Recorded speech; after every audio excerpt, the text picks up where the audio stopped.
ایک بڑا مسئلہ ہے, لوگ اکثر کنفیوز رہتے ہیں اس حوالے سے. سحری کے وقتوں میں اذان کا انتظار کریں, اب اذان اہل حدیث کی آ جائے, کسی اور مسجد کی آ جائے, تو اس میں کیا پابندی ہے؟ کوئی گھڑی دیکھ کے کرتا ہے, کوئی کسی اور زون میں سفر کر رہا ہوتا ہے, صحیح وقت کیا ہے اس کا؟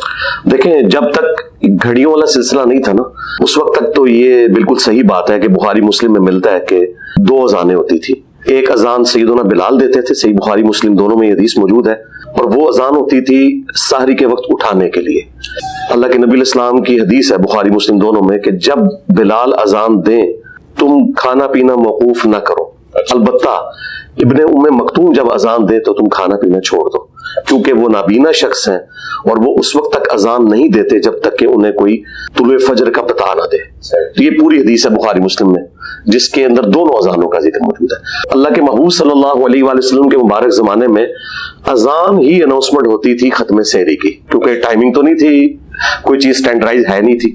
آج کے دور میں ایسا نہیں ہے, اسی وجہ سے آپ کو ٹائمنگز ڈیفرنٹ نظر آتی ہیں. اب اذان صرف نماز فجر کی جماعت کے لیے ہو رہی ہوتی ہے. یہی وجہ ہے کہ کوئی 5 منٹ لیٹ دے دیتا ہے, کوئی 3 منٹ لیٹ دے دیتا ہے انہیں. یہ اس لیے آپ دیکھتے ہیں اکثر مساجد میں اناؤنسمنٹ ہو جاتی ہے کہ کھانا پینا بند کر دیں, سحری کا وقت ختم ہو چکا ہے, لیکن اذان 5 منٹ بعد وہ دیتے ہیں جا کے.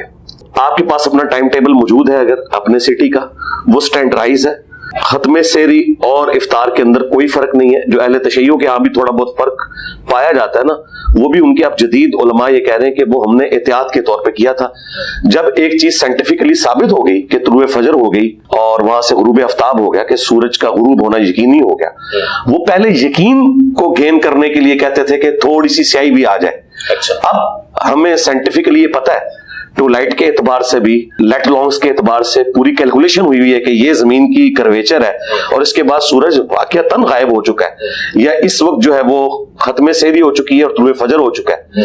تو اب تو یہ جھگڑا ختم ہونا چاہیے. تو آپ اسلام 360 کے اندر بھی ہے, اور جو مسلم پرو ہے سافٹ ویئر اس کے اندر بھی, اور ٹائم ٹیبل بھی مختلف مکاتب فکر کے لوگوں نے چھاپے ہوئے, تو ان کو آپ فالو کریں, اپنی گھڑی کو دیکھیں, آپ مسجدوں کی اذان کو نہ دیکھیں. یہی وجہ ہے کہ لوگ وہ 15 منٹ تک اذانیں ہوتی رہتی ہیں اور لوگ اذانوں کے دوران کھاتے رہتے ہیں, اور وہ بھی انہوں نے غلط مطلب لیا اس حدیث کا. وہ ابو داؤد میں حدیث ہے کہ کوئی شخص سحری کے لیے اٹھا اور اس نے کھانا پینا شروع کیا اور اچانک اذان شروع ہو گئی. اب جب وہ اذان اچانک شروع ہوئی ہے نا, وہ ٹرانزیشن پیریڈ ہے, طلوع فجر داخل ہو رہی ہے, تو نبی اسلام نے فرمایا جلدی جلدی جو اپنے سامنے برتن ہے نا اس میں سے تھوڑا سا لے لو, تاکہ وہ ٹرانزیشن پیریڈ کا تھوڑا سا ایج حاصل کر لو. جس طرح بخاری مسلم میں حدیث ہے کہ جس نے طلوع آفتاب سے پہلے فجر کی 1 رکعت بھی پا لی اس نے پوری نماز پا لی, اور جس نے غروب آفتاب سے پہلے عصر کی 1 رکعت پا لی, اگرچہ باقی کی 3 رکعتیں اس کی غروب آفتاب کے بعد ہوئی, اس کو عصر کی نماز اس کی قضا نہیں ہوگی. تو ٹرانزیشن پیریڈ کا ایڈوانٹیج لیا, نہ کہ یہ کہ آپ نے یہ تماشا لگانا ہے کہ آپ یہاں تو پاکستان میں آپ اذانوں پہ اٹھے نا, تب بھی آپ آدھا گھنٹہ کھاتے رہے 2 اذان, تو روزہ نہیں ہوگا اس سے. اچھا, ہاں جی, نہیں ہوگا, بالکل نہیں ہوگا. اچھا, یہ اس مسئلے کا بھی کوئی حل ہے؟ جدید تقاضوں میں یہ ہوتا ہے جی سفر میں بھی افطار تک پہنچے نہیں. ہمارے یہاں تو یہ ہوتا ہے کہ جی بھاگ رہے ہیں, دوڑ رہے ہیں, حادثات ہو رہے ہیں, ایکسیڈنٹس ہو رہے ہیں, کھجور منہ میں رکھنا ہے. تو اگر تھوڑی 5-10 منٹ تاخیر ہو جائے, یہ چلے آدھا گھنٹہ ہو جائے, تو روزہ چلا جائے گا ہاتھ سے, یہ باقی رہے؟ نہیں, روزے کو کوئی فرق نہیں پڑنا. دیکھیں جلدی کے چکر میں تو ہم نے دیکھا ہے کہ یہاں پہ اہل حدیث حضرات تو بعض اوقات 5 منٹ پہلے ہی اذان دے دیتے ہیں, تو لوگوں کے روزے توڑوا رہے ہیں. اچھا, ہاں جی بالکل. ہم نے اپنے جیلم شہر کے اندر آبزرو کیا ہے کہ آج کل بالکل وہ اذانیں ان کی ٹھیک ہے, حنفیوں کے بھی بات ہو رہی ہیں. جیسے ہی رمضان شروع ہونا ہے نا, ایک دن میں کون سا ایسا ٹائم ٹیبل چینج ہو جاتا ہے, بس ایک ان کے دماغ میں ایک چیز چھائی ہوئی ہے, تو وہ اذان پہلے دے دیتے ہیں, لوگوں کے روزے توڑوا دیتے ہیں. آپ نے ٹائم ٹیبل کو فالو کرنا ہے. حالانکہ اہل حدیث حضرات کا سب سے بڑا ادارہ دارالاسلام پبلیکیشن ہے, ان کی اپنی ٹائمنگ کے مطابق بھی نا 6-7 منٹ پہلے وہ غروب آفتاب کروا رہے ہوتے ہیں, اور دارالاسلام کی ٹائمنگ بالکل درست ہے. تو وہ اپنی ٹائمنگ کو بھی فالو نہیں کر رہے. وہ 1955 کے اندر کہیں انہوں نے کوئی ٹائم ٹیبل ان کے لوگوں نے اس وقت کوئی کیلکولیٹ جو لمیٹڈ سورسز کے اندر کیے, ہم ان کی نیت پہ شک نہیں کرتے, لیکن اب تو ہمیں پتہ چل چکا ہے کہ پراپر ٹائمنگ کیلکولیٹ کرنے کا طریقہ کیا ہے. تو اس کے بعد تو میرا خیال ہے کوئی گنجائش نہیں ہونی چاہیے. تو یہ افراتفری مچانا اور اس کی وجہ سے ایکسیڈنٹ کرنا کوئی ضرورت نہیں ہے. تاخیر ہو جائے تو کوئی مسئلہ نہیں, کوئی مسئلہ نہیں ہے. تاخیر جس کو کنڈیم کیا گیا نا, وہ جان بوجھ کے تاخیر کرنا ہے, بیٹھے ہوئے ہیں اور جان بوجھ کے آپ جو ہے نا وہ افطار کو لیٹ کر رہے ہیں خام خواہ, تو ظاہر ہے کہ آپ اللہ کے حکم کو توڑ رہے ہیں نا. سنت تو یہ ہے کہ آپ نے سحری جو ہے وہ لیٹ سے لیٹ کرنی ہے اور افطار جلدی سے جلدی کرنا ہے, لیکن ٹائم سے پہلے نہیں کرنا. اور اس کے پیچھے حکمت یہ ہے کہ اسلام کی ایک مینٹالٹی ہے کہ انسانیت کی جس میں بہتری ہو. بہتری تو یہی ہے نا کہ آپ کے روزے کا سپین کم ہو جائے گا, وہاں سے آپ ساری لیٹ کریں اور افطار ٹائم پہ فوراً کر لیں, تو آپ کو وہ تکلیف اور مشقت جو روزے کی ہے وہ کم سے کم وقت کے لیے گزارنی پڑے گی.